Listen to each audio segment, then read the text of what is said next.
Welcome back to the Wardrobe of Woe, and in today's video we're going to be talking about Lord Kroak.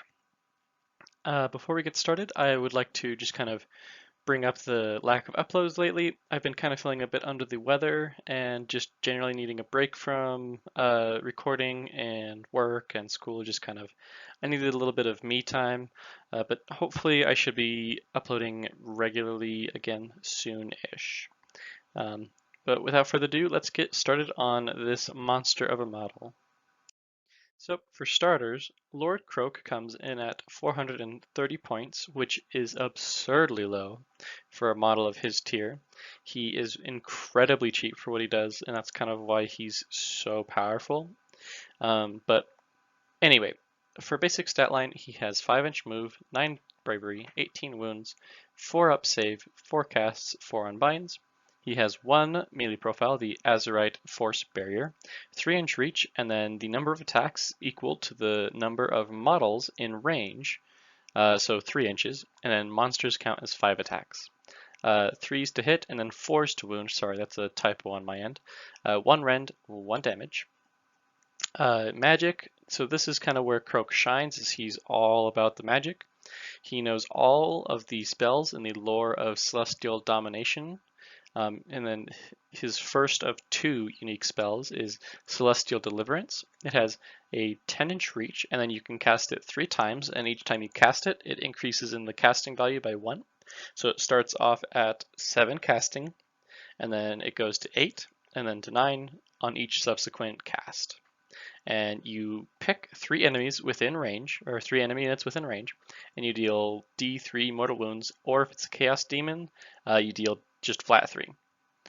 Next is Comet's Call, which has a unlimited range, and it has a casting value of 7, and you pick D3 enemy units, and they each suffer D3 mortal wounds, or if the casting value is a 10 plus, you deal D6 damage.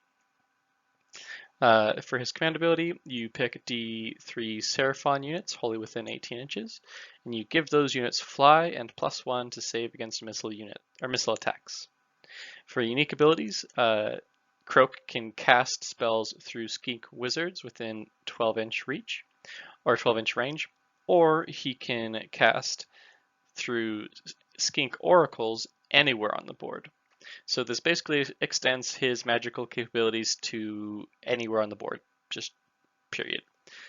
Most top tier Seraphon lists will have a Skink Oracle or 2.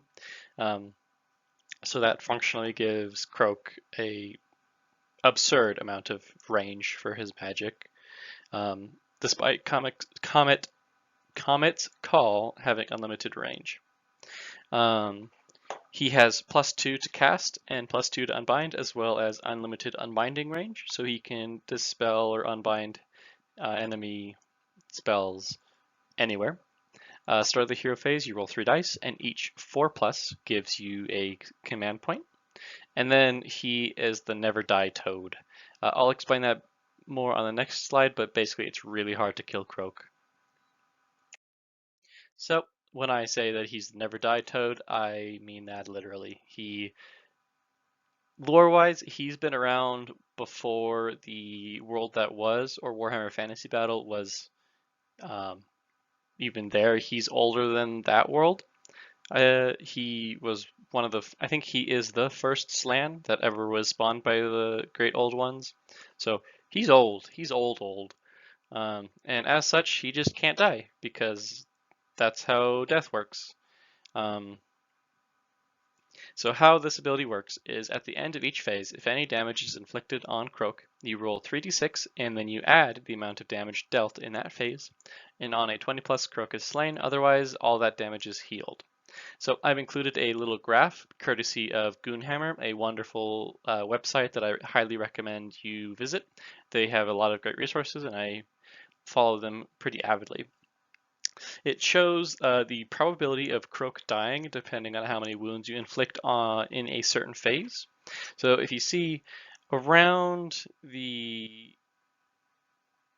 9 to 10 wounds mark is when you have a 50% chance of killing Kroak.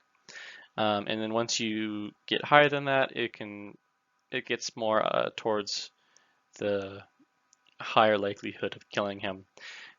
But really the real kicker here is if properly played, it's incredibly unlikely that you're going to get 9 to 10 wounds through to Kroak in a single phase. So it's really hard to get rid of Kroak. So for Kroak's battlefield roles is he is one of the best, if not the best, combat wizard in the game in that he does absurd amounts of damage with his magic. He has the equivalent of map-wide casting range. He's great at shutting down enemy magic with his 2+ map-wide unbind. He's really hard to kill, and he's very cheap. Like, he got a points nerf when his new model came out and stuff, but even then, it's not. He's really cheap. Like compared to the other god tier models, he's like half their cost. And it's kind of crazy, but he is what he is, I guess. Um, if played correctly and properly bubble wrapped in Temple Guard, Kroak should never die. Against Chaos Demons, Kroak is borderline unfair to play against just because of how much damage he can dish out. He has good flexibility with his his access to different spells, as well as having 4 spell slots, or 4 casts, I mean. And his main way of helping is doing damage. Like his whole point is to get rid of enemies with his magic, or use his magic however you see fit. Well, that was a quick little video on the Never Die Toad, Mr. Lord Kroak. I hope you enjoyed this video, and hopefully I'll be uploading more lately. With the Thanksgiving break in the United States coming up, I should be able to focus a bit more on my channel.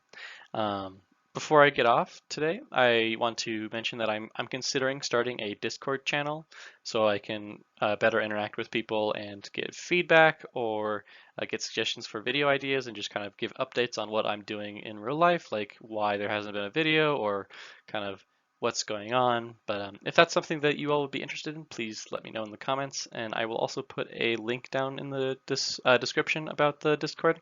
I've never ran a official Discord, and I don't know how to moderate that stuff, so it'll be kind of an experiment, but we'll see. Anyway, if you liked the video, please leave a like or a comment, and if you enjoy this type of content, consider subscribing. This has been the Lord Kroak of Woe, and I'll talk to you guys next time.